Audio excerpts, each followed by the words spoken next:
D'abord, je veux de nouveau me féliciter de la catastrophe heureusement évitée qui consistait à vouloir absolument délocaliser le siège du conseil départemental pour le faire partir de Nanterre et l'implanter au sein du quartier d'affaires de la Défense. On ne pouvait ne pas y voir une dimension politique, de s'implanter au plus près du symbole du pouvoir de l'argent qu'est le quartier d'affaires de la Défense, tout en s'éloignant du souffle des populations que le conseil départemental sert.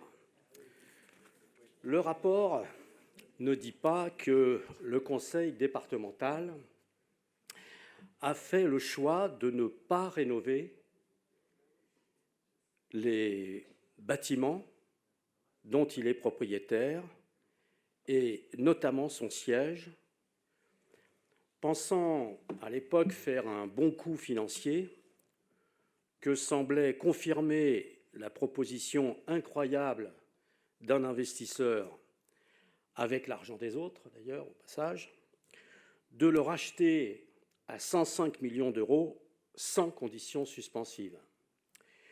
Aujourd'hui, l'Assemblée doit savoir que les actifs assez nombreux dont dispose le conseil départemental à Nanterre, mais aussi à la Défense avec l'ex-siège de Léonard de Vinci, devront être fortement dévalorisés au plan financier pour trouver une porte de réemploi pour certains, pour d'autres de démolition-reconstruction.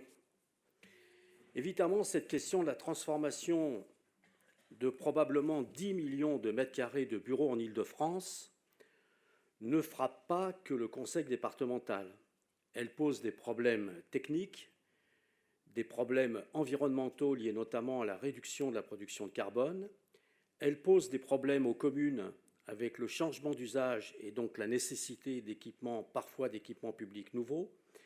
Elle pose des problèmes de mixité emploi-logement, mais elle bute sur une grosse question, la question financière, que l'ancien directeur de CDC Habitat révèle dans un rapport à la demande du président de la République, mais que d'une manière étrange, dont d'une manière étrange, personne ne parle.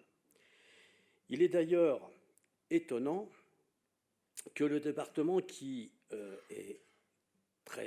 est en première ligne dans la gestion et le devenir du quartier d'affaires de la Défense, y compris avec des implications fortes sur son budget, ici, dans cette enceinte, nous n'en débattons pas. Nous pourrions demander à notre collègue Jean-Christophe Fromentin, qui, selon la presse, va sortir un livre fruit d'une recherche sur l'avenir des quartiers d'affaires, et particulièrement celui de la Défense, pourrait nous éclairer, de même que le travail fait par les équipes de Paris La Défense, mais dont on n'est pas saisi ici.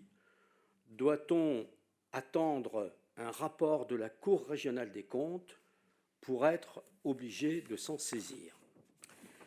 Je suis également étonné que ce rapport n'intègre pas la question des locaux de la MDPH rue Rigaud à Nanterre. Nous savons pourtant que les locaux actuels appartiennent au conseil départemental, sauf le rez-de-chaussée qui serait loué à un tiers, d'où une difficulté un peu plus grande d'entreprendre des travaux nécessaires au bon fonctionnement de la structure, du fait du statut d'une partie du bâtiment qui est en copropriété.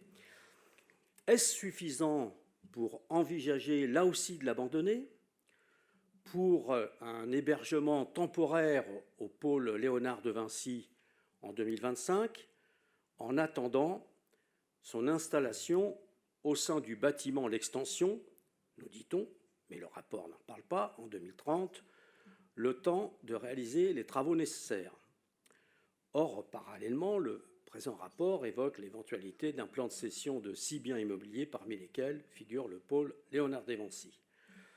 Dans ces conditions, pouvez-vous ou pourriez-vous nous éclairer plus finement au sujet des perspectives envisagées pour la localisation de la MDPH? Merci.